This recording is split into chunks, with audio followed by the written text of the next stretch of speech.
And I, too, on behalf of all of you, would like to thank the organizers of this debate, of whom there were many. I think particular note must go to Chris Horton and the Graduate Student Association, and also to the Student Government Association. But there are many, many other people who worked hard on this, and we thank them.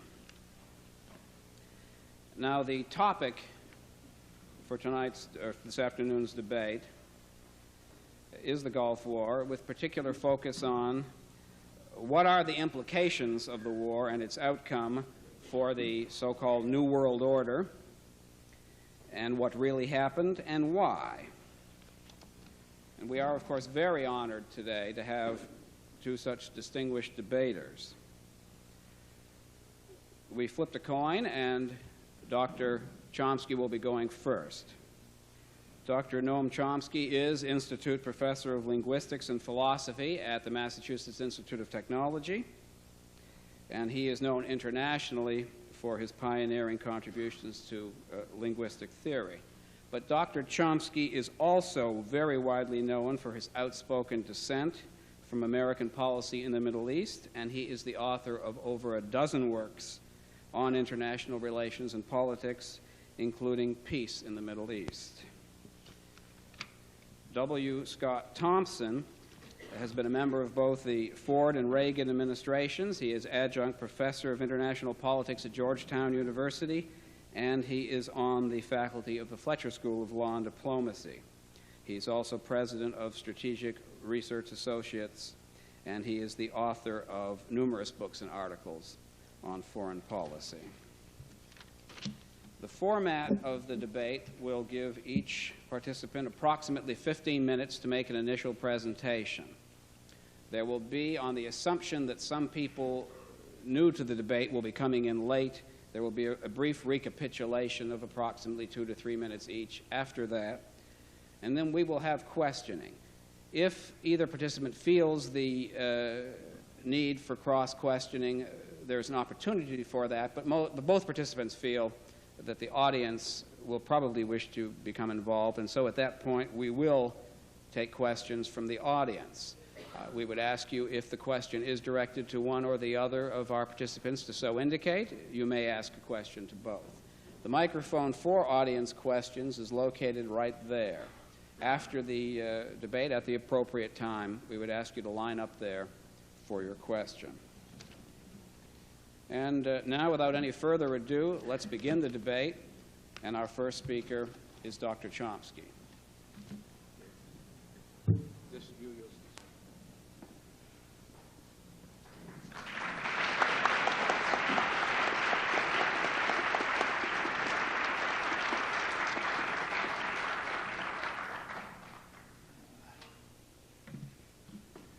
Well, the New World Order is a large topic, and I'm not going to be able to say much about it. Let me begin with a few commonplace but important observations. First is that for the past 20 years or so, it's been quite obvious that the world is moving towards what's now conventionally called a tripolar economic system, three major economic powers. The United States still happens to be the largest economy, but it's facing serious social and economic problems. These became aggravated quite severely during the Reagan-Bush years. Meanwhile, German-led continental Europe and Japan and its environment are continuing their economic growth. The general facts about this should be pretty familiar, so I won't elaborate. The second point about the emerging New World Order is that of the three, the United States is the only significant military power, and likely to remain so. With the collapse of the system of Soviet tyranny, there is no longer any deterrent to the use of force by the United States, and that's surely an important fact about the New World Order. So what we have emerging is a world that's tripolar economically, with a huge but declining economic power that holds a virtual monopoly of force, with the system of deterrence having collapsed. Now, turning to the Gulf War, I think that helps understand the interplay of these factors and what they imply about the emerging world system.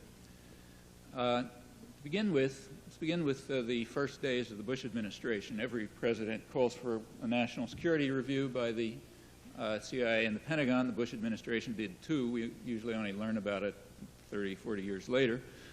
In this case, one section was leaked having to do with what are called third world threats. This, remember, is the early days of the administration when Saddam Hussein and George Bush were close friends. The section had to do with third world threats. And it says that when the United States confronts what it calls a much weaker enemy, it is necessary not merely to defeat it, but to defeat it decisively and rapidly. The reason is anything else would be too embarrassing and would undercut political support for the United States, which is recognized to be very thin. Now, several points. First, notice that there's nothing about diplomacy and other peaceful means, which is quite natural. The United States is militarily strong, but politically weak in the conventional formulation, accepted on all sides. That is, pursuing goals in the third world which are quite unlikely to gain popular support and, in fact, are extremely unpopular. So it is therefore necessary to avoid diplomacy and negotiations, which are not a good idea in those circumstances, and to gain a quick and decisive victory before popular opposition has an opportunity to develop abroad or, for that matter, at home. A second point is that much weaker enemies, which are, of course, the only kind you want to fight, much weaker enemies have to be pulverized, not merely beaten, if the right lessons are to be learned. And the lessons are clear enough. They're directed to various audiences. For the third world, the lesson is don't raise your heads or you'll be smashed. Keep to your service function. Now, the United States will support the most murderous tyrant as long as he plays along. It will crush third world Democrats if they forget their service function. On this matter, we have a rich documentary record of declassified documents on the highest planning levels and a very rich historical record, and they're quite clear and consistent on this score. A second lesson has to be taught at home. Given the current circumstances, it's necessary to divert the attention of the public from severe and growing problems. The standard way to do this in the case of any state is to try to create an atmosphere of fear and periodic moments of jingoist hysteria. International terrorism was used for this purpose, the fraudulent drug war, General Noriega a year ago. But periodic episodes of this kind are necessary for the purpose, and quick, decisive victories in which you smash much weaker enemies are, in fact, a conventional way to achieve that end. There's also a lesson for the world at large. The lesson is that force is to be the decisive element in running the world, and that, again, is natural. That's our comparative advantage in world affairs. It's not in the popular appeal of the policies designed for the third world, quite the contrary. It is no longer in economic power, but in military power we absolutely dominate. Now, the events in the Gulf actually followed this script rather closely. Prior to summer, to say July 1990, Saddam Hussein was George Bush's amiable friend and favored trading partner. The Bush administration, the Bush-Reagan administrations had given enormous support to Saddam Hussein from the time, in fact, when Britain and the United States blocked Security Council resolutions opposing Iraq's invasion of Iran. Iraq had become the United States had become one of the leading trading partners of Iraq. Iraq had been first or second, depending on the year, in receiving credits from the United States for purchase of goods. When the House Foreign Affairs Committee tried to censure Saddam Hussein's atrocious human rights record, the Bush administration intervened to block it. Last February, when the Iraqi Democratic Opposition approached the White House with an appeal for parliamentary democracy in Iraq, they were rebuffed. You'll notice, incidentally, that the Iraqi Democratic Opposition did not appear publicly in the press coverage during the period of this crisis, from August through February. That's a very courageous anti-Saddam Hussein opposition, of course, in exile, given the nature of that tyranny, which had regularly been rebuffed by the U.S. government, but supported by the U.S. peace movement. The reason it was excluded from the media is because of its positions, which in fact happen to be right within the range of those of the American and international peace movements, namely strong opposition to Saddam Hussein, strong opposition to the quick resort to violence. Since that is the position of the Iraqi democratic movement, they had to be barred from discussion, and yet if you want to read their programs, you have to turn to the European press. Well, that's prior to July. George Bush, of course, was quite aware that Saddam Hussein was a murderous gangster, but it was assumed that he was our gangster, and therefore he's okay. In July, Saddam Hussein began making intimidating moves against Kuwait. The State Department had a few things to say about that, namely they basically encouraged him. The State Department made it signaled pretty clearly to Iraq that it had no particular objection if Saddam Hussein rectified border disputes with Kuwait by force and intimidated his neighbors to increase the price of oil to maybe $25 a gallon. Well, Saddam Hussein apparently took that as a green light. Whatever is going on in his mind, I don't know. But in any event, he took all of Kuwait, an act of aggression, on August 2nd. And at that point, he changed from a murderous gangster, which was quite okay, to an independent nationalist, which is not okay at all, and policy changed. There were two responses to the aggression. One was the conventional response that the UN and the world community attempts in just about every case of aggression, that is condemnation, sanctions, and diplomacy. Now, usually that doesn't work because it's blocked by the great powers, the United States far in the lead, incidentally. But this time it was possible to pursue it because for once the United States happened to be opposed to an act of aggression. The sanctions had unusually good prospects for success, and there's no real reason to debate it because it's very likely that they had already succeeded. I'll come to that in a moment. The second response, which was quite different, was limited to the United States and Britain with some marginal and rather tepid support elsewhere, and that was to undercut diplomacy and to reduce the options to force. And that began very quickly. The Bush administration announced at once unambiguously that there will be no negotiations. By late August, the State Department had made it clear that it was important to block what they called the diplomatic track because that might defuse the crisis peacefully, and they didn't want that. And it was becoming a real problem by then because there were many possibilities on the table, including Iraqi offers, which the State Department Middle East experts called serious and negotiable. Now, there's no time to trace the record, so I'll just mention the last known pre-war example released by high U.S. officials on January 2nd called for total Iraqi withdrawal from Kuwait in return for Security Council indication of some kind of commitment unspecified on two major issues that kept coming up, the issue of weapons of mass destruction in the region and the Israel-Palestine issue. The U.S. immediately rejected that. Again, State Department officials described it as a serious position that indicated intention to withdraw. The U.S. rejected it at once, stating there will be no negotiations. The U.S. opposition to this so-called linkage had nothing to do with the Iraqi invasion of Kuwait, as we know very well from the fact that the U.S. had also opposed diplomatic approaches to the same two issues prior to the invasion. Now, at that time, about two-thirds of the American population supported that settlement, even without knowing that the opportunity existed because it was kept very quiet. Most of the world supported it too, including, again, the Iraqi democratic opposition. But it was contrary to policy. Recall the security policy. There can be no diplomacy, and a much weaker enemy must be not just defeated, but massacred if the right lessons are to be taught.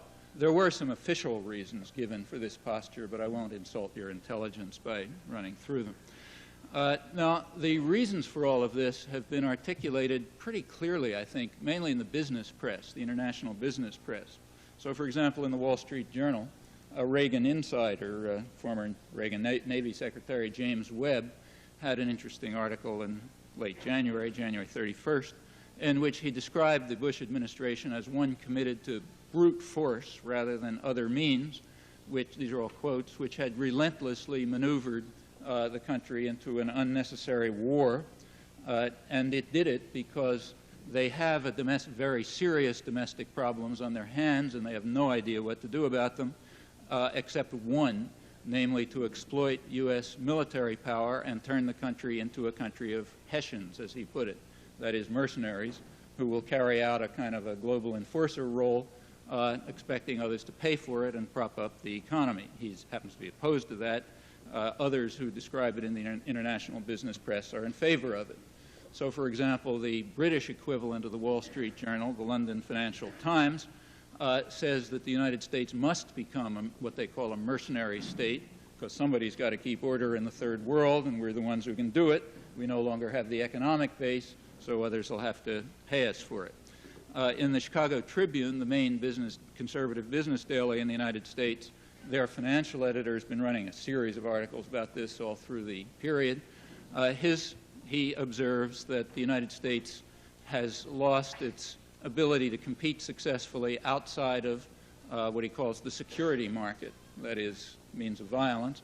And he says we should exploit this ability. We should turn the United States, again, he says, into a Hessian state, mercenary state, and ensure that others pay. We should pound on plenty of tables in Japan and Germany to ensure that they buy our goods and buy Treasury securities and keep the economy going. Meanwhile, there should be a flow of profits. The huge profits from Gulf oil production should continue to flow to our economy and to our British lieutenant, also severely troubled. As he puts it, we should run a protection racket. What Chicago, remember, so people understand this. We should run a kind of an international protection racket. Other countries should buy protection from us. He offers the Federal Deposit Insurance Corporation as a model. Banks sort of buy in, and if they get in trouble, the government comes across. But the real model that he has in mind, as the wording indicates, is the mafia. If a storekeeper in Chicago doesn't think somebody's threatening him, you buy protection from the mafia, they break his knees, and of course if you don't pay up, they break your knees, or worse too. But that's what we should be. We should be the international mafia, and he says that's the only way in which we can keep our control of the world economic system.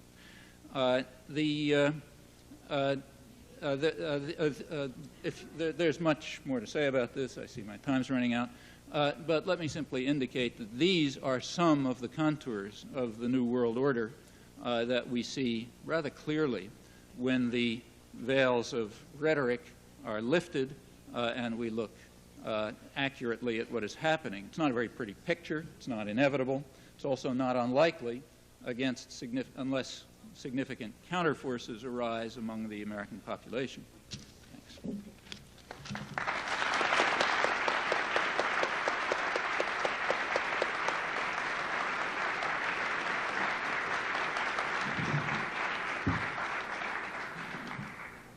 Thank you, Dr. Chomsky. And now, Dr. Thompson.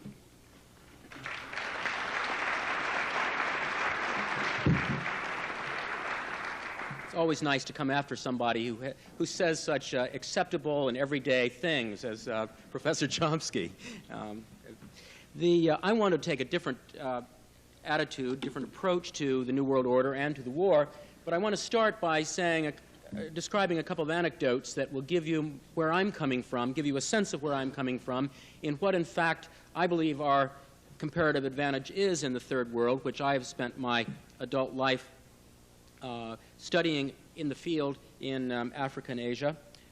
Starting with the issue of human rights, for example, last summer I had the privilege of being in Moscow with colleague Dick Shifter, the Assistant Secretary of State for Human Rights Affairs, and we were calling on the Soviet Foreign Minister, Mr. Shevardnadze, the then Foreign Minister, who described in great detail his absolute exasperation. He would pull his hair like this and say how Dick Shifter would come at him, and they would negotiate until 5 in the morning over one case and then another case on human rights. And then as soon as they'd finish the second case, and it'd be 2 in the morning, and they thought they had the issue settled so they could go to the UN and be friendly, Shifter would say, no, there's 2 more we have to do, or no goodwill. And they'd go till 5 o'clock in the morning, and after 6 months, 9 months of this, according to the Soviet foreign minister, he went to Gorbachev and he said, maybe it'd be just easier to give in and have human rights for everybody in the Soviet Union. And then we don't have Shifter kind of bugging us all night long. I'm proud of that. Last year I was in the Philippines doing research, and I was standing on top of a tall building, and a coup d'etat was in the works. It was succeeding. There was absolutely zero doubt in my mind that some young Turk majors and captains and colonels were going to take power, and that the same helicopters of the United States Air Force, which had got Ferdinand Marcos out of the Philippines 4 years earlier, were going to have to come and rescue Corazon Cojuangco Aquino from Malacañang Palace while the colonels instituted their new government. There was, in my mind, as a professional student of that situation, there was no doubt that that was what was going to happen within minutes. At that moment, there was a swoop from the north, which is where the 13th U.S. Air Force has its seat at Clark Air Force Base, about 100 miles north of Manila, and 4 Phantom jets swept down over Manila for about 45 seconds, and that was the end of the coup. They bombed nothing, they touched nothing, they went back to Clark Air Force Base, the coup collapsed. I'm proud of that, too. I can also say, I could give you lots more examples. The role of President Reagan's speech before the British Parliament, which lit democratic fires all over the Third World, as well as in the Soviet Union, on June the 1st, 1982, when I was in the Reagan administration, and which many of us fought hard to have made. I think that's our comparative advantage in the Third World. It isn't that we do everything right, but once in a while we do get something right. And the war that we just finished is one that we did get right. Now, I will tell you that I will agree that we got a few things wrong. I was just reading on the plane this morning that detailed what I had suspected had happened in Monday last week when the Iraqi troops were desperately trying to escape northward out of Kuwait. They had already said they were going to leave, and our spokespeople were saying, of course, the usual sort of thing, well, we're not sure they're going to leave, and all of this was, of course, a setup so that we could pummel and pound them, blow them to smithereens on the road outside of Kuwait, and further decimate the Iraqi army. Clearly, that is what happened in that particular case. All I'm admitting here, conceding, suggesting, is that we did what armies generally do in warfare, and that is, when things are just about over, you want to make your enemy, whom you tried to kill, be as dead as possible. That's pretty standard military stuff.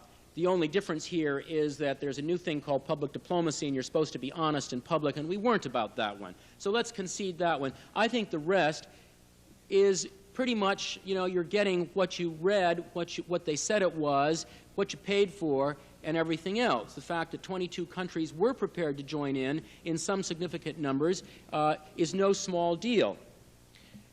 You all know the story, I assume, about what a nice guy this fellow is, Saddam Hussein. In 1987, when his army was about to lose against Iran, and he asked what he could do to his cabinet. And this is a true story.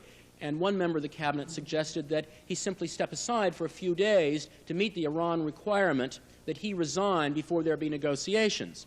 And then he said, and then we could have the benefit of Saddam Hussein's wisdom back in power as soon as the negotiations begin. That particular minister's wife was a mistress of Saddam Hussein, and when her husband did not obviously come home that night, asked to have him back, and for once he kept his word. Saddam Hussein sent the body back in 13 parts, as it happens.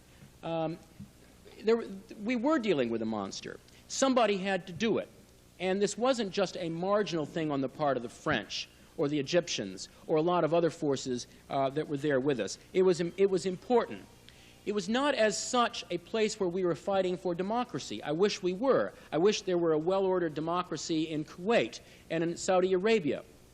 Although in the case of Kuwait, we had one of the nicest of all Arab regimes going, at least one of the most open that there has been.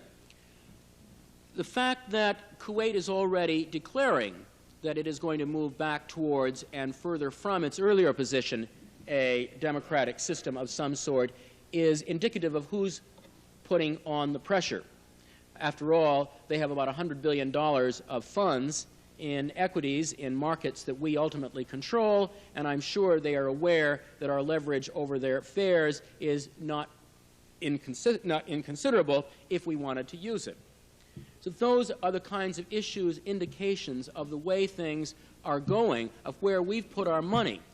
If it feels good to you that we won this war, it's because it should feel good, because we put a lot into it, and there were very important issues. We stopped a monster who was going to get control of all the major oil fields of the Middle East for all intents and purposes and occupy the high ground of the Middle East and be in a position to dominate, to have a unit veto on aspects of the world economy if he pulled it all off. It was not inconceivable. So the question really was, were we going to have this war now or were we going to have it later? Given that we had it today, the interesting issue would be, how did we pull it off so successfully, given that we don't usually do these things so successfully? Professor Chomsky and I were together in opposing the Vietnam War.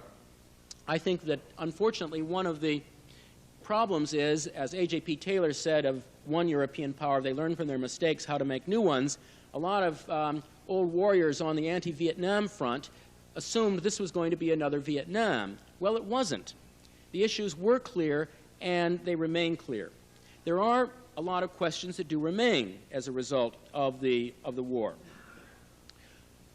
How divided are the Arabs going to remain? The United Nations Security Council has never had such an upsurge in influence and real power. Let's not confuse it with the reality that the United States lent it for a time. Nonetheless, real power of a sort as it has seldom had. It is not clear how long we're going to have the kind of backing from the Soviet Union for this kind of ventures in the future, given the direction of events in the Soviet Union. It is not clear how willing the government in Washington is going to be to put pressure on Israel to continue to behave the way we wish it to take part in a settlement, in direct negotiations, or in an international conference or something in between, more likely, which can settle at least some of the issues that are there outstanding between Israel and the other Arabs. It may well be that ultimately the most important issue that comes out of this war in the Persian Gulf is an Arab-Israeli settlement. I think it's premature to argue it either way. The fact is that the war has unsettled everything. Everything is off its foundation, and it remains to be seen what diplomacy can do now to put it back together in some important way. The fact is that, well, and then one other question, did the punishment fit the crime? Yes, we went in because of an invasion of a friendly country. There have been other invasions of friendly countries that we did not go in for. Yes, there was oil there. Yes, it was because there was a combination of principles and economic issues at stake that make me satisfied with the punishment that was attached to the crime. I wish we could have gone in to every place that somebody has done something bad. I suspect Professor Chomsky and I would also agree on that it would be a even more unpleasant America to him, and certainly a less pleasant America to me, if we did in fact go into all the places where other powers had misbehaved, as had Saddam Hussein in Kuwait. Well, let's talk just a few more minutes about the New World Order that we hear so much about. Basically, we started hearing a lot about the New World Order prior to this war, prior even to the invasion on August the 2nd last year. In fact, it's something that goes back quite a while. You could argue, in fact, that there's no real discontinuity between what the United States has been doing since the time that it set out to build the United Nations and all the other organizations of the post-war era that have been the bedrock of international relations since then. But in fact, the New World Order has taken a change. Two things, obviously, the war in the Persian Gulf puts everything in motion in that part of the world. The other thing, obviously, that has changed that affects both that as well as everything else is the imminent breakup of the Soviet Union. I do note, however, as a Russian diplomat who's a student of mine and co-author with me of a book says, if in fact the Soviet Union completely breaks up and all the constituent republics go off to the side, the RSFSR, the Russian Republic, will still be the largest country on earth, and will still be the third most populous country on earth, and will still be the most nuclear powerful country on earth. None of that will have changed. So deterrence hasn't collapsed. It's just the will to play a role in this interregnum has collapsed, and the United States does have rather a free hand, which it obviously must use.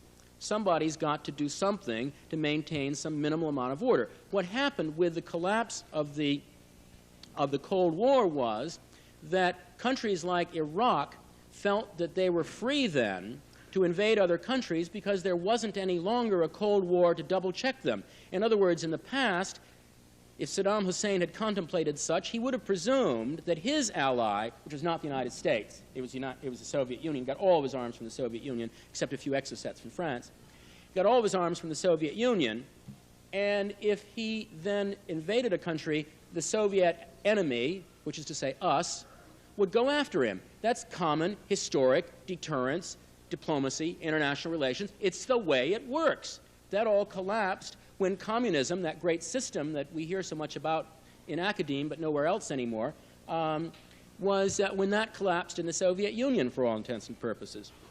Okay, so that is why that worked that way. What do we see in the New World Order? I see the following, I would suggest the following propositions very, very briefly. One, we need to encourage regionalism with security apparati in the regions of the world doing their thing to maintain order. Secondly, and obviously, we need a larger Japanese involvement, not just out of love of Japanese, but partly out of love of yen. They're already doing that, playing a much larger role in AID affairs in for example, South Asia. Thirdly, I think we need to help in a variety of ways to minimize the destabilizing effects of the breakup of the Soviet Empire as their boundaries shift. Fourth, we need to maintain a moving coalition of states. There will be a few bedrock states like England, but other states in different parts of the world for working with us as 22 did in the Persian Gulf, as is necessary. Because if we don't do it, at least for the time being, and that means the next 10 years probably, no one else is going to do it. And we would have tiers of allies, a first tier, a second tier, a third tier, and states would be, obviously would be doing this because of their interests, because of their alliance with us in, depending on the ideas that were at issue in the issues that were being fought. Fifth and finally, and most importantly, keep working on the central principal issues that, at least as I see the world, and in my travel in 60, 70 countries in the third world and around, is always the important issue for how people look at the United States most of the time, and that is keep pushing democracy. That's the big thing. It's what we started with. It's what made us relevant in the 19th century, what made us relevant in the 20th century. We had a new resurgence of it after President Reagan's speech in June of 1982. A lot of countries will tell you that they owe their democracy right now to the good influences of the United States in the 1980s under the Reagan administration. Doesn't matter, under the United States, let's just call it that, not make it partisan. Let's obviously restore our economic health at home so we can afford to do the kinds of things that help all that. I think obviously in the Middle East there's a lot of money that's going to be needed for the reconstruction of the area. There are a lot of problems in the rest of the world which need help, and unfortunately the country that goes around acting like the number one in the world, which we do because we have to, and I guess because we like it, is also going to have to pay a disproportionate share of the bills. So those of you who are students, well, all of you, we've got our work cut out ahead of us, and it's going to be a busy generation ahead. Thank you very much.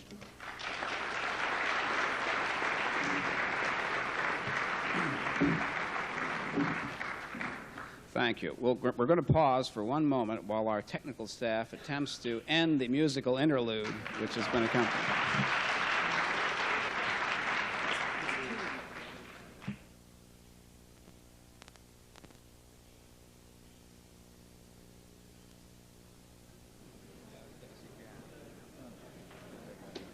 So how do you feel? Is there something that either of you, well, you have your 2-minute or 3-minute recapitulation. If you can say. I don't even know if I need it. You might want to because there haven't been that many people coming in. I mean, I just finished, and you know, why don't you? Test 1 2. Testing. Well, what you should each. Testing 1 2. We can make it very brief. Testing 1 2. Testing. How should we do it? That is the common way in the debate to reverse.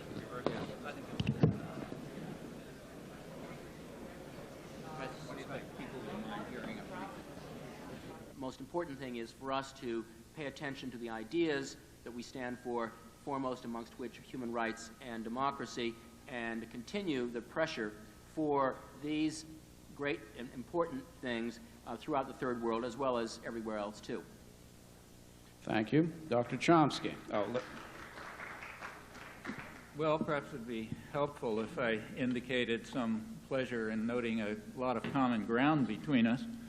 So I agree with Mr. Thompson that the United States has strongly supported human rights in the Soviet Union, as his first example indicated. We might add that the Soviet Union also has strongly supported human rights in the United States. But the issue is, what was the relation of U.S. policy toward human rights in the third world? Without talking about it, I will mention there's big literature on it, scholarly literature, and it shows very closely that, for example, it shows that torture is highly correlated to U.S. aid, and that the U.S. human rights role in the third world is in fact horrendous. Second place in which we agree is that prior to 1990, Saddam Hussein was a monster. So to take Mr. Thompson's example, in 1987 he carried out absolutely barbaric acts, and there were plenty of others, including the act of aggression, which we supported. And we supported him all through it. Not everybody, of course. Like I was writing articles against it. The Iraqi Democratic Opposition was opposing it and so on, but the U.S. government supported it. Now from that we draw a conclusion, if we're logical, the U.S. opposition to Saddam Hussein had nothing to do with his being a barbaric monster, because the Bush administration enthusiastically supported him right through the period in which he was a barbaric monster. So there were other reasons. We look for those. Now, the issue that arose in August 1990 was how to respond to an act of aggression. And there are several ways. There are basically 3 ways to respond to an act of aggression, and there are many. In the recent years, Saddam Hussein's aggression in Kuwait, which is bad enough, falls well within the range of others. It is nowhere near as horrifying as some, to mention one that took place while George Bush was head of the CIA, and involved an oil power invading and occupying and annexing a smaller oil-producing power.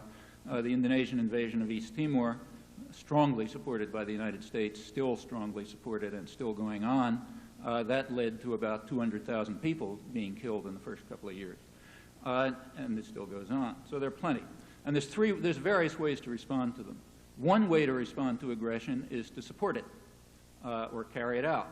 Now, in the usual case, say during the period when Bush has been in high office, last 20 years, in most cases of aggression, the United States has reacted that way, by supporting them, and supporting them enthusiastically. That's why the United States during this period is far in the lead, in vetoing Security Council resolutions and blocking the peacekeeping function of the United Nations. Now, the second way to respond to aggression is not to support it, but to oppose it, and then you have a choice, 2 options. You oppose it by sanctions and diplomacy, or by bombing. So, in the rare cases where the United States has opposed aggression, it's used sanctions and diplomacy. So, in the case of years, as a result of South African actions, but nobody called for bombing Cape Town. A third approach to aggression would be to bomb, and if anyone believed in that, no one in the world does.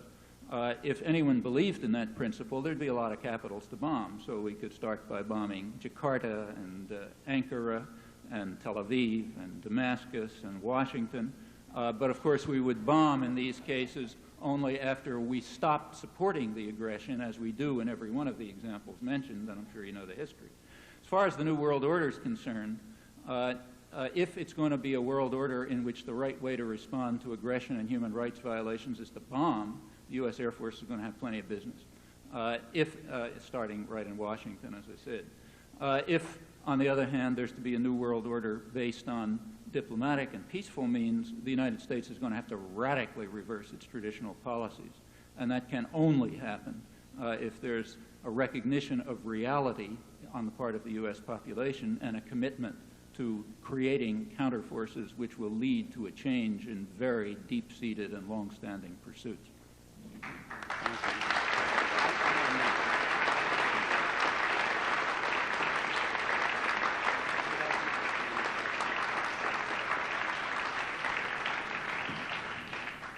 Thank you. Dr. Thompson would like to make a brief comment. Just that Professor Chomsky seems to confuse a situation in which either the United States is, or the President of the United States is not getting all of its advice from him on how to do things with total support for the other side, or in the case of, say, South Africa, Southern Africa, where in fact, our diplomacy, I think, arguably is what led to all the key breakthroughs and all of the key pressure points on South Africa for what has happened today. Chet Crocker did an absolutely splendid job, and it was 8 years of hard negotiations. In the case of East Timor, after the Portuguese Revolution in '74, the United States was in an arguably ambiguous and difficult position vis-a-vis Indonesia. We never supported the invasion by Indonesia of East Timor. We didn't protest it. That is not the same as supporting it. If there are 200,000 victims, it's not because we supported it, it's because we were like Pontius Pilate and washed our hands of it. Because there are a lot of things going on in the world, if you're a great power, which you simply can't do. And Indonesia was a close ally. There were not strategic interests involved for us as there were in Kuwait.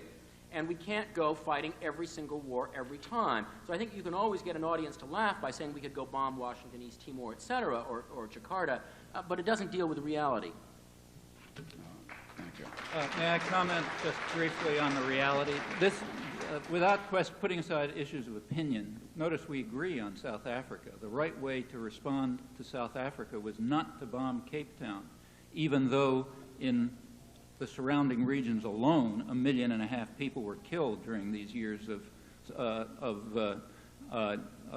quiet diplomacy, and not to speak of the countries themselves, which is not particularly pretty. But as far as East Timor is concerned, the facts are clear, and I'm surprised at what Mr. Thompson said. We did not wash our hands of it. We actively supported it. At the United Nations, the United States actively blocked diplomacy. You want the record on that? Look at the memoirs of our UN ambassador, Daniel Moynihan, who writes, he said the State Department wanted things to turn out as they did. It wanted the United Nations to be rendered utterly ineffective in anything it might do. I was given the task of ensuring this. I succeeded. I carried it out with no inconsiderable success. 90% of Indonesia's arms were U.S. arms given to them on condition that they be used only for defense. The United States never invoked that. On the contrary, immediately after the invasion, the United States made new offers of arms, including counterinsurgency equipment like Bronco helicopters and others, as Indonesia began to exhaust its armaments in the war against this tiny country, which was near genocidal. That was the Ford administration. This was now the Carter administration, increased the supply of arms. In 1978, there was a new flow of arms. That's when the slaughter reached its absolute peak. From that, and it continues exactly that way. Other countries were getting in the act too. This is not washing our hands. This is active, crucial diplomatic and material support without which the aggression could not have continued and could not continue today. All right, thank you. Now we will have questions from the audience. If you have a question, I'd ask you to move over, line up behind the microphone. I know that many of the political science students will have intelligent questions. I would ask you to indicate to whom your question is addressed. It can be either... Yes, to Mr. Thompson. I just wondered if you could relate some of the other examples of the Reagan administration helping third world countries achieve democracy? Sure. Absolutely instrumental in the case of the Philippines. Absolutely instrumental in fact, the whole league of new democracies that was set up, that had its first meeting in Manila in 1987, role to the United States, and to such things as the National Endowment for Democracy, which was set up in the Reagan administration in '83.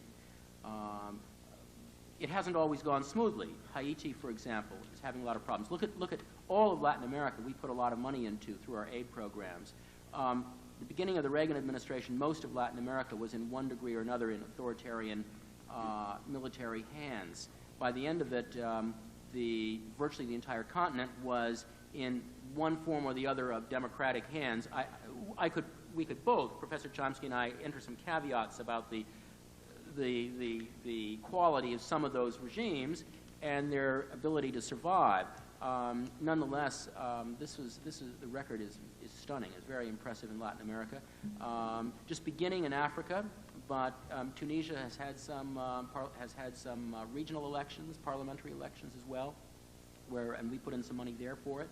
Again, in no case, are we the only force at work, except even in the Philippines, we certainly were not the only force at work, but we played a very central role there. But in all of these cases, we certainly played a catalytic role of great importance.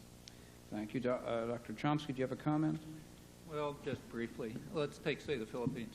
When the Reagan administration came into office, George Bush was sent down to Manila, and he made a famous speech in which he praised the murderous gangster Ferdinand Marcos, who was the tyrant who ruled the Philippines, as a great leader, and he said, "We love you, Mr. Marcos. We particularly love your commitment to democracy," and so on. Reagan had the same view. When the Army and the business classes turned against Marcos, the Reagan administration finally did too, very belatedly. And that's quite typical. Quite typically, and the same is true in Latin America. Whether we supported democracy in Latin America or not depends very much on your definition of democracy. The Reagan administration followed what has always been U.S. policy. If you can ensure that a regime is under the control, firm control of sectors of the population which will be responsive to U.S. interests, meaning business, oligarchy, and the military, if you can ensure that, yeah, then we'll support formal parliamentary methods. If you can't support that, we won't. You'll remember that we are the one country in the world, George Bush is the one world leader, who stands condemned before the World Court for aggression, for the unlawful use of force, because of the efforts to overthrow a government which was, in fact, freely elected by the standards of the countries of the world outside the United States, and, in fact, even by Latin American scholars in the United States and all independent observers. Well, that was because it wasn't under the control of the elements that we back. In another country like, say, El Salvador, we call it a democracy because it's run by a terrorist military with a political facade. After the political opposition has been murdered, opposition newspapers were destroyed, priests, 100 priests were killed, peasant leaders were destroyed, and so on. Then we'll call it a democracy. Dr. McDougall has a question. One fairly specific question for Dr. Chomsky, a point of clarification, then a much larger issue I'd like to raise. The specific question to Dr. Chomsky is in your remarks you just made. I take it you're referring to Nicaragua as the country in which those issues were being, the U.S. was, as you were arguing, violating international law. The bigger issue I'd like to bring up has to do with what I understood Dr. Thompson to be sketching out as his scenario for the New World Order. And I noticed in your presentation, Dr. Thompson, if I heard you correctly, that there was in fact an omission of what a lot of people have felt are two really important areas of concern as we move to the end of this century and into the next one. What I'm referring to are, first of all, the issue of North-South relationships, the enormous gulf in wealth and poverty between the rich countries of the so-called North, which of course includes the Soviet Union, most of it at least, and the United States, West Germany, East Germany as a whole, Japan, etc. Just within the Middle East, my impression is that there are enormous differences within that region. For example, Saudi Arabia, as far as I know, has a per capita income something like 5 times the per capita income of Egypt. Now, it seems to me that there's a major set of issues that, from what I can tell, are not addressed. Another set of issues, of course, have to do with the environment. We are less than a year away from Earth Day. A lot of people were saying that the environment, together with the North-South issues, have created a different sense of what a new world order might be, a new world order based on what some people have called common security, where the threats to security are primarily not military. And I would like if both of the speakers could address those questions. Chomsky. Well, who is it addressed to? Primarily? Both. All right. Doesn't matter. Dr. Chomsky first. Well, just to clarify a point, it's not, you said that I had argued that the United States violated international law. I don't argue that. The World International Court of Justice concluded that. It's a difference. Maybe I'm arrogant, but not that arrogant. On the case of the 2 issues that you described, the so-called North-South and the environmental ones, we have to make a distinction. We have to make a distinction between whether we are describing what the United States is doing and presumably will continue to do given its institutions and past behavior, or what we think it ought to do. Now, those are 2 quite separate things. I suspect we'd probably agree on what it ought to do. Carbon dioxide emissions, which might prevent the Earth from being destroyed by global warming. We can think of all kinds of very nice things that the United States ought to do. Now, will it do any of those things? Well, not unless very substantial popular pressures develop inside the United States to compel a change in long-standing policies which happen to go quite in the opposite direction. That's, I think, what we should bear in mind on these issues. Do you have a comment? I think we'd have to get rid of Mr. Sununu from the White House before anything is going to be done on global warming. But I did say, on North-South issues, I thought I did say, really, as I was wrapping up, that the thrust of our policy in the Third World had to be based on a commitment to democracy, and then we had to revive our economy at home, which I think is in the process of happening, so that we could afford the kinds of changes and programs that are needed. And I would have gone on to say, had this been part of our subject for today, to pay the bill of the North-South negotiations that I think will be coming due in due course. This is something also that has to be done regionally, and you were right to put your emphasis on the intra-regional disparities, which they have to do intra-regionally. We cannot really do this from above. Obviously, we can't do it from above anyway. There's very limited leverage in international fora for the redistribution of wealth. I think, to try to get more than the $14 billion that we're spending each year for AID is going to be hard, but the right policies can go somewhere. And in the last 10 years, the emphasis we've put on rewarding market economy principles in the Third World, with the result that many of these economies are now growing, and growing in real terms substantially, is the most important thing we could have done for these countries. Thank you. The next question, please keep the questions as brief as possible for time reasons. This is for Professor Thompson with a comment by Chomsky if he wants.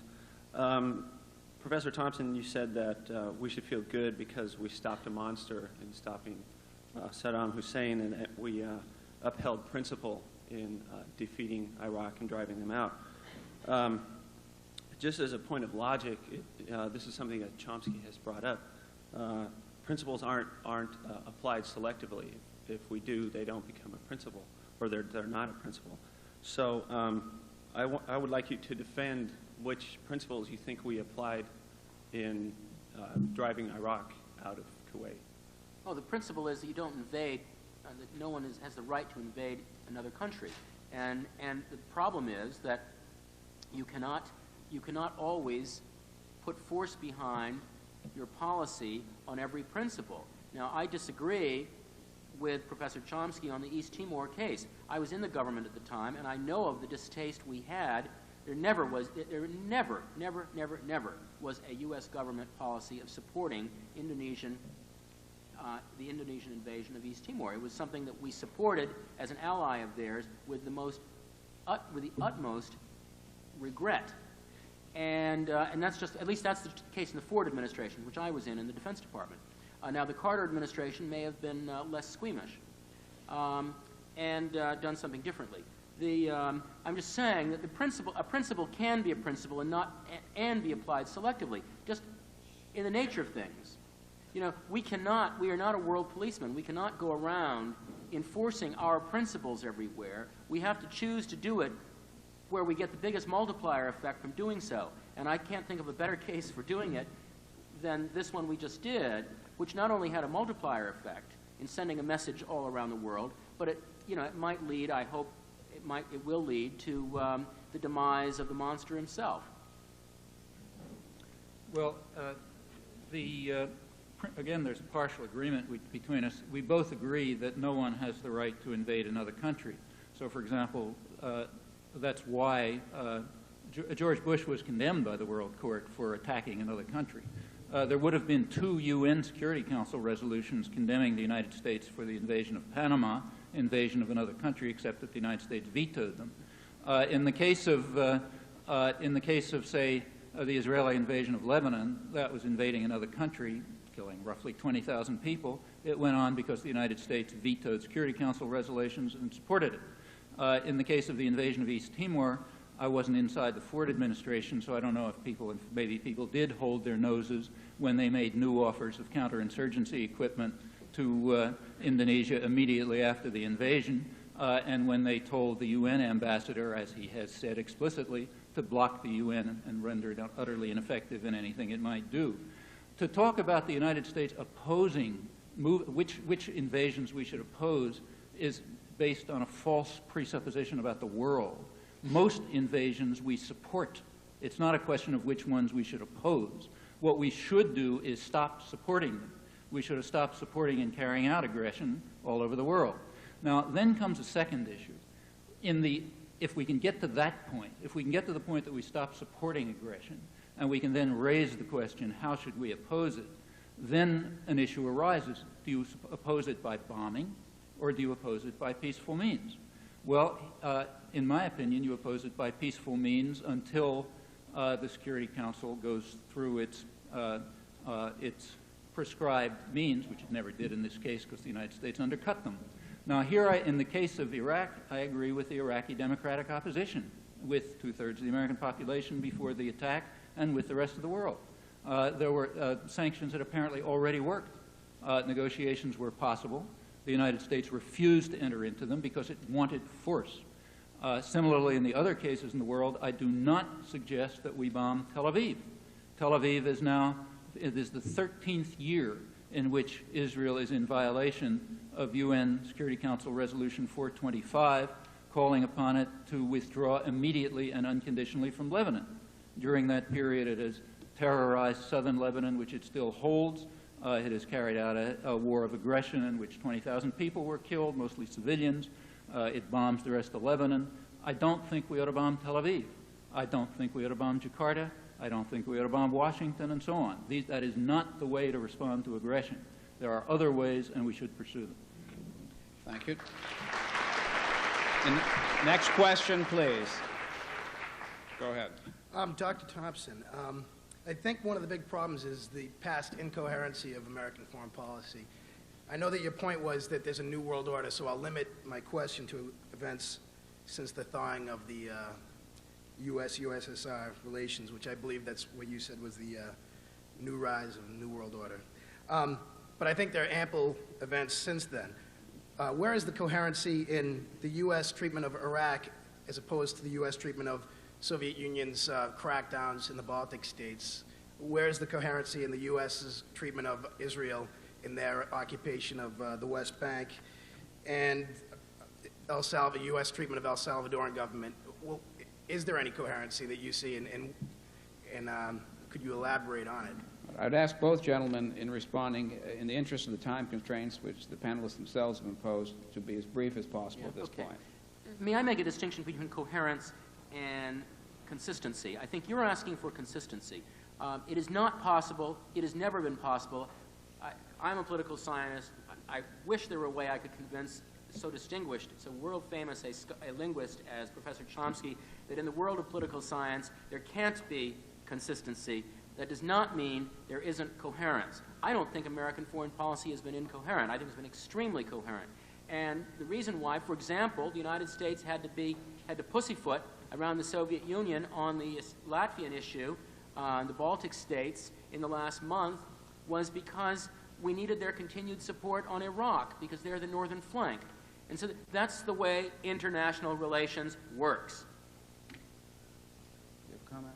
Well, I would just say that U.S. policy is both coherent, I quite agree with you, and consistent, highly consistent.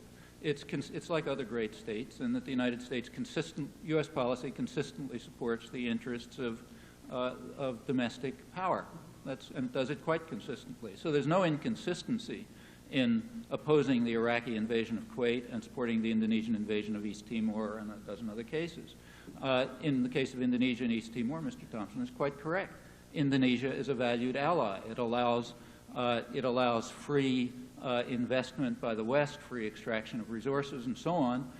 In fact, Australia right now, our ally, is making an agreement with Indonesia over Timorese oil.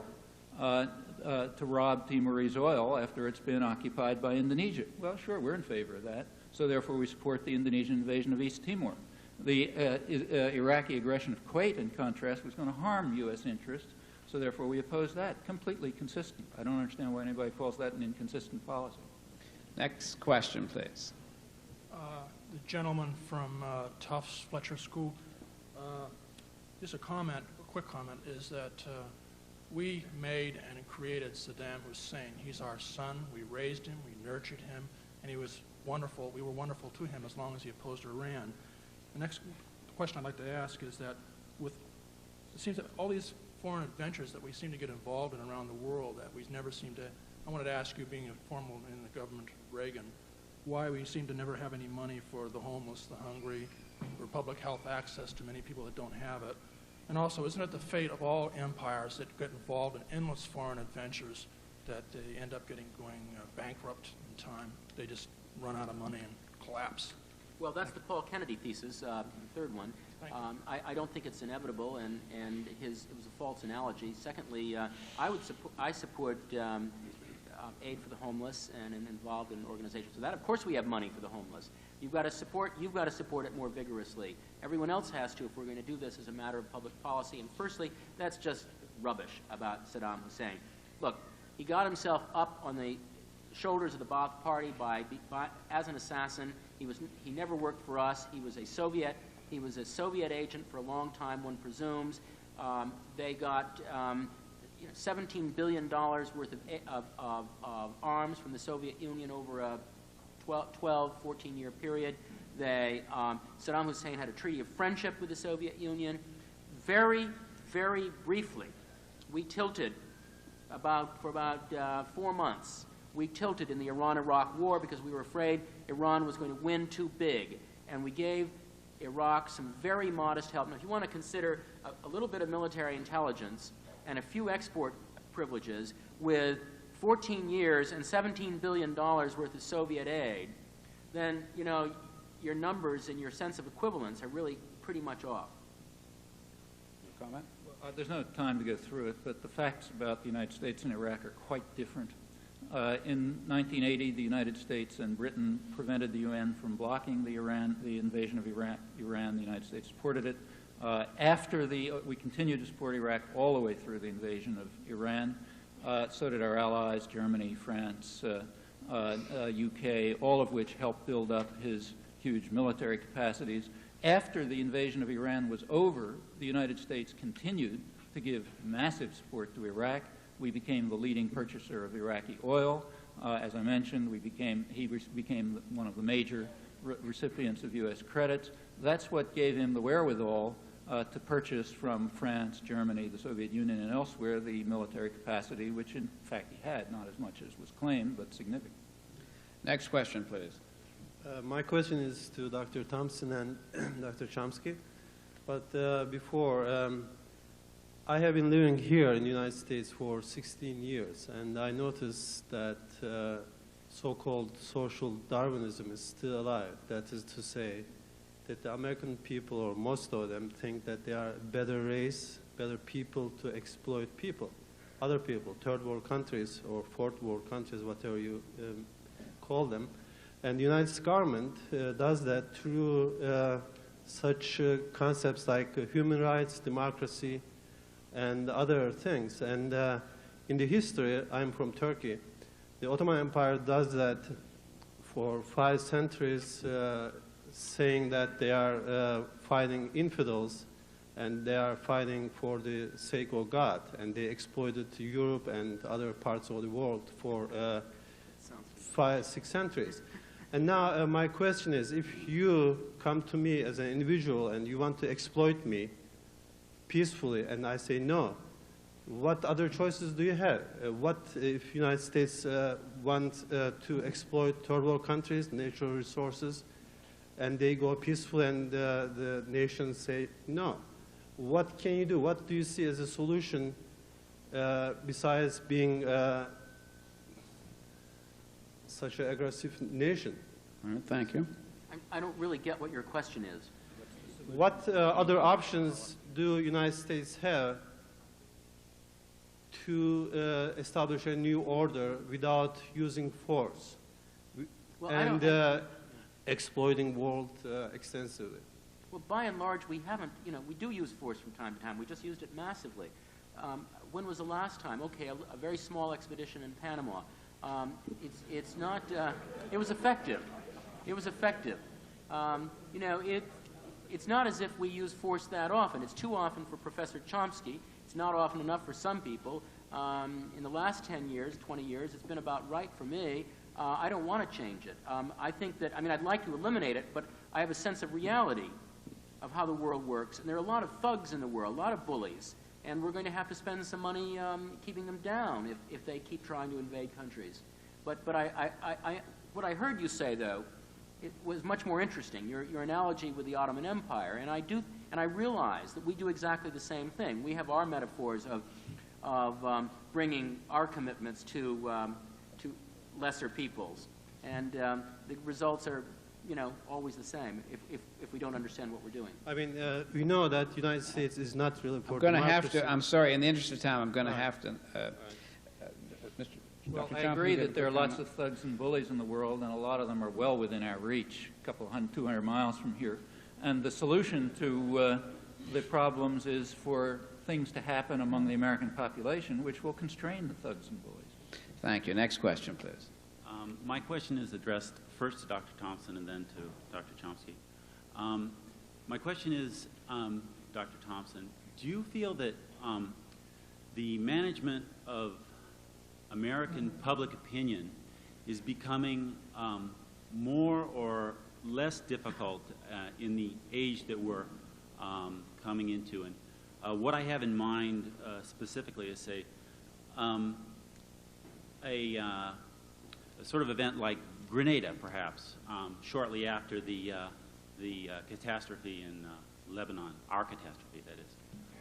Do you find that management of public opinion is becoming more difficult or less difficult? Well, in the first place, I'm not aware of any attempt at management of public opinion. Pardon? I'm sorry. What, just I think, a skepticism. Oh. Well, management and the attempt to influence, I think, are quite different things.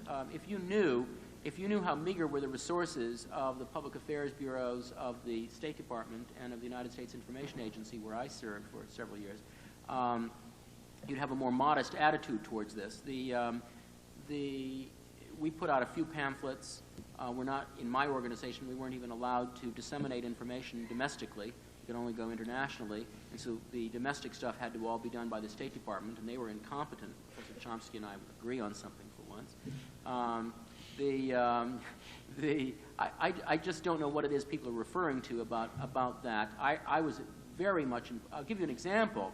I was very much involved in the Grenada thing, but I remember being involved in the shoot-down of the 007 by the Soviet Union, and we had a very big debate on public opinion on it, and what should be the response by the Reagan administration. And I had been told by an elder statesman that the really influential jobs in America were going to be in the future the precise opposite of what you people were giggling about. This is a highly informed suggestion that the influential jobs were going to be in public affairs, so that you could listen to what people were saying and input back from public opinion into the Secretary of State's office that kind of influence. And that was where power was going to be. In other words, not you giggling, but you having influence by telling people in Washington what it is you believed in and what you supported. And that's where power would be. And the guys that could transmit that would be the powerful people. Well, we did convince President Reagan not to do some of the things he had contemplated doing in consequence of the Soviet shoot-down of the Korean airliner. The way we did it, actually, was we went to Mrs. Reagan and worked through her view of her husband's role as a peacemaker in history. And we got through to him on that road. But public opinion, give me an example where it's being managed. Dr. Chomsky? Yeah, there's a long, and again, a long scholarly record on management of public opinion by the government. The first relevant major case is the Woodrow Wilson administration, which established a Creel Commission, the first state propaganda commission, as in an effort to drive a very pacifistic public into supporting the U.S. involvement in the First World War. And within 6 months, it had turned a pacifist population into a raging, hysterical, anti-German population. And that lesson was learned by the public relations industry and by governments, and it's been intensified since then. In fact, there's a large part of the political science literature which is devoted to exactly how to do this. It's called manufacturing consent or engineering consent. The Reagan administration took new leaps forward in this. It established an Office of Public Diplomacy, which was a huge propaganda operation.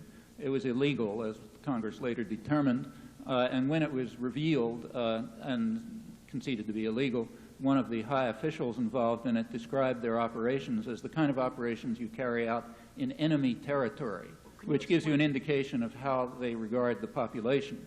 Now, KL-007 was a perfect example. There was a huge propaganda operation that went into action there. It was enormous. There were a huge amount of falsification. There were lies about it and so on. And to see what it was like, compare it with another similar incident. The U.S. shot, during the Iran-Iraq War, the U.S. carrier Vincennes shot down a civilian Iranian airliner in a commercial corridor, killing, I think it was about 290 people. The response was quite different. It was conceded to be an error, except in the U.S. Naval Academy Journal, where a commander of a nearby vessel, David Carlson, said that he watched in disbelief as the Vincennes shot down an obvious commercial airliner, according to Commander Carlson, in order to test their new Aegis high-tech missile system. The further result was that, that's not me, that's Commander Carlson in the U.S. Naval Academy Journal. The next step was that the commander of the Vincennes and the man in charge of fire control both received the Legion of Merit for their extraordinary service during this period, and this was the only act they carried out. Now look at the way that look at the response to that case as compared with the KL-007 case. Well, that shows you how a good propaganda system works. And there's example. If you want examples of this, I have two recent books which go through it in some detail. One called Manufacturing Consent and Other Necessary Illusions. In Manufacturing Consent, my co-author and I, in one part, run through just the Air Force propaganda agencies, just listing them. I mean, they dwarf anything available to, that alone dwarfs anything that you might find in any of the dissident movements in the United States, and that's a small piece of it. But could I ask you to tell me what you meant by this massive public diplomacy effort, which I happen to be, I think, as much at the center of as anybody else. And if it was massive, the handful of people we struggle to borrow from one agency or the other, then you and I have very different standards of massiveness. Well, I mean, it wasn't massive as compared, say, to the effort to demonize the Sandinistas, which was the main concern of the Office of Public Diplomacy and what they were finally declared illegal on. That was really massive. This was a small operation, but remember, there was only one moment there. In that one moment, they succeeded in, with a long series of fabrications and lies and charges, it succeeded to the point, here's one indication of the success. The New York Times, take a look at, I don't know if you've ever looked at the New York Times Index, not the Times, but the Times Index. densely printed. I got to practically read it with a magnifying glass at my age, at least. In the first month, in September alone, it was September 1st, that first month, 7 full pages, if I recall, of the Times Index are devoted to that incident. I doubt if there's a case, and the response was total outrage, quoting statements by the administration, about how this is the worst terrorist act in history, and on like this. That's a successful management of public opinion. It's true the government doesn't do it alone. The media join in enthusiastically as a state propaganda agency, which is primarily what they are, but there's plenty of government input.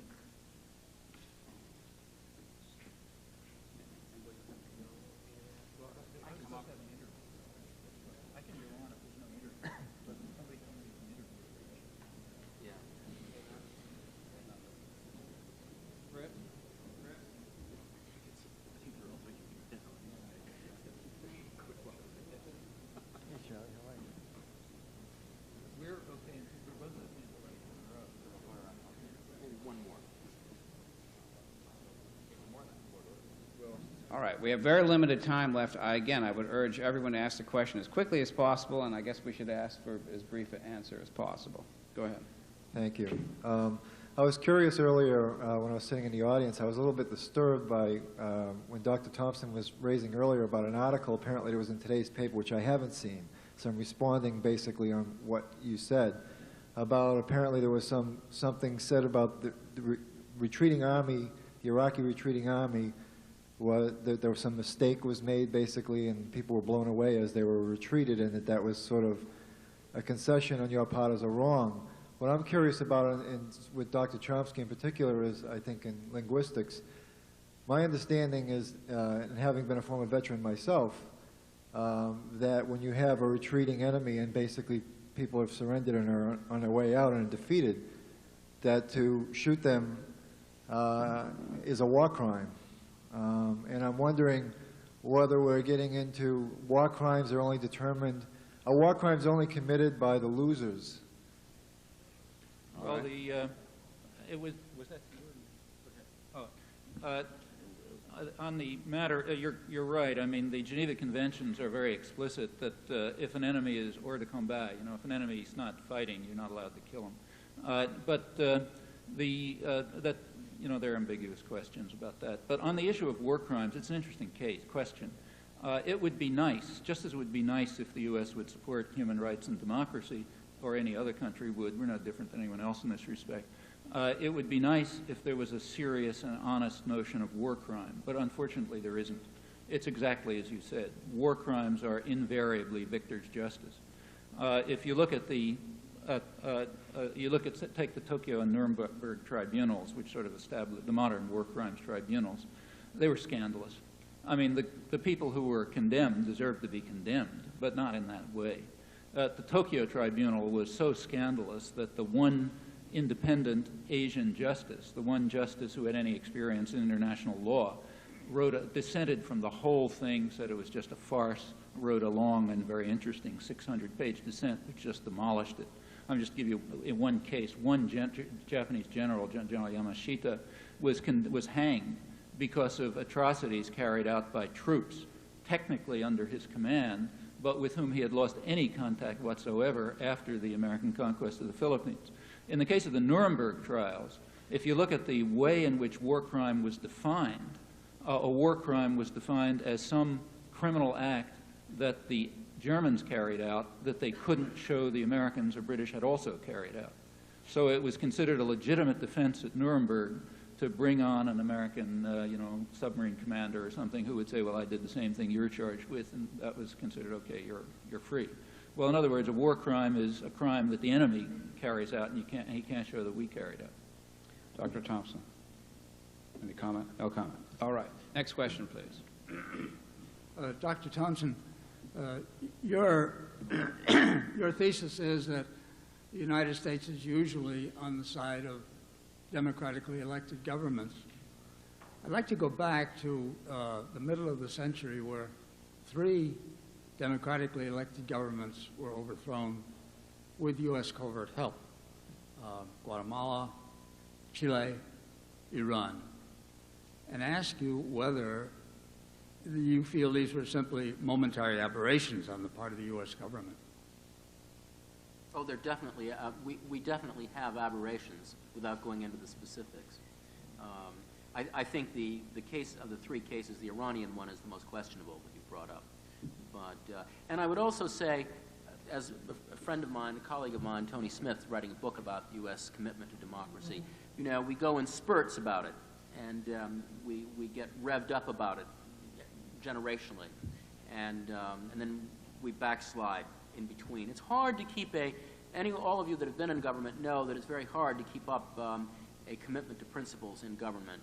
It's easy through inertia just to lean back and do business as usual. To do something different, to make a difference is tough. And that's why I hope someday Professor Chomsky has the chance to run a government and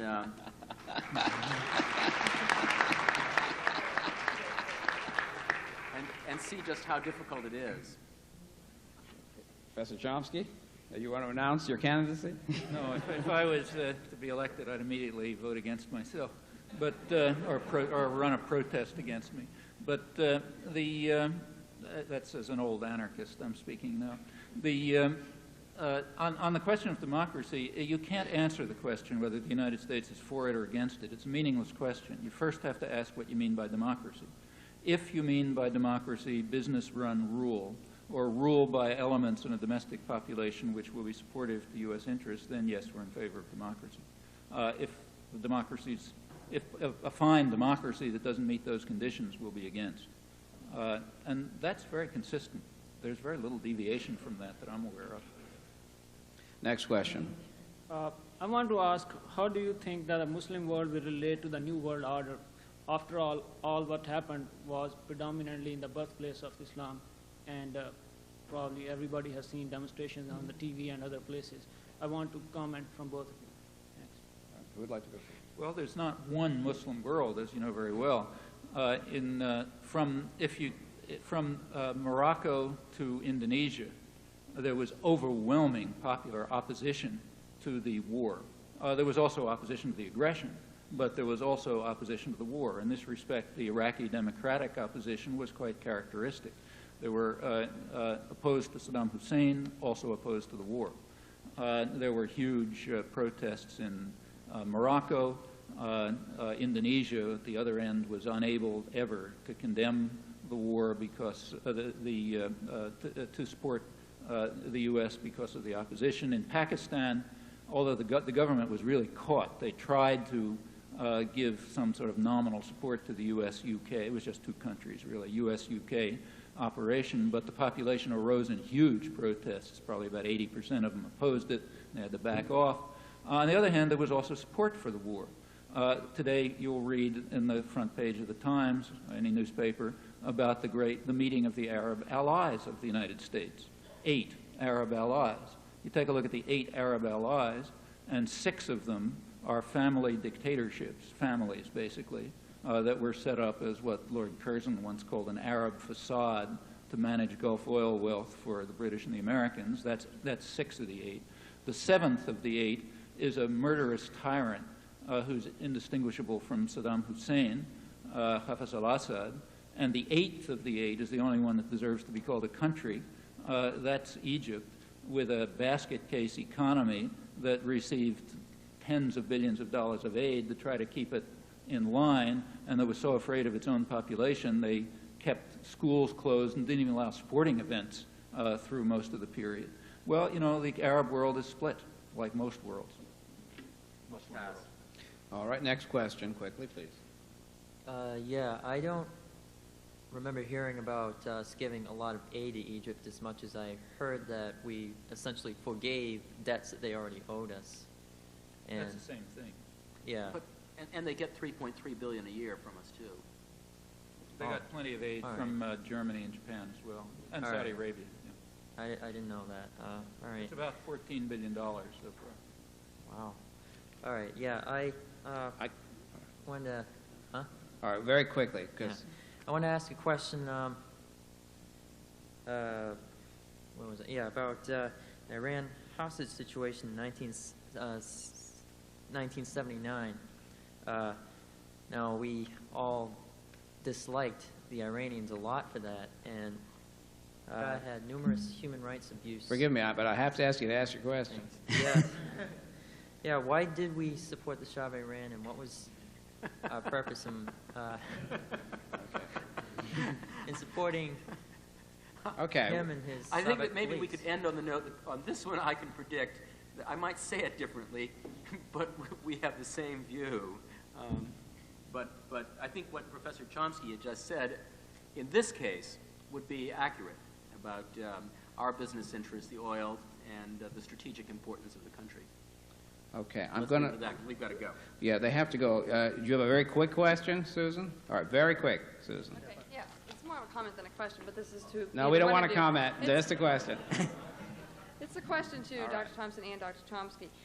You spoke earlier about South Africa, and I wanted to know, do you believe that we would have sent U.S. troops, black and white, into support the South African government and thus the system of apartheid, and asking our black troops to live under separate conditions and harsher conditions, as we have asked the female troops to do in Saudi Arabia? All right, the final question, a tough one. I had dinner last week with Ambassador Perkins, who was our first black ambassador in South Africa, and I hope that's symbolic of what we would have done at other levels if it had got to armed conflict. We sent him into a country that did not have a place for him to live, an appropriate place for him to live. You do not treat the ambassador of the United States of America, the #1 world power, that way. They had to change their entire upper-level housing policy because the United States sent a black diplomat. That was our point. I'm sure, you know, if troops had gone in, no, of course they wouldn't have been segregated. That's absurd. Well, it's a little hard to answer the question because you're asking, would we have sent troops in to support South Africa? We didn't send. Why, under what conditions would we have sent troops in to support South Africa? South Africa was doing fine in repressing its own population. They didn't need our troops. All right. If I could just add, my assumption was that the troops were in to oppose apartheid. I thought that's what you meant. I assumed that's what you meant. Well, we wouldn't have sent troops to oppose apartheid, period. No, Sure send troops in to support the government of If South Africa had been invaded, I suppose. Okay. Well, both our gentlemen have pressing time commitments, both our panelists, but we do want to thank them very much for taking the time to come up here.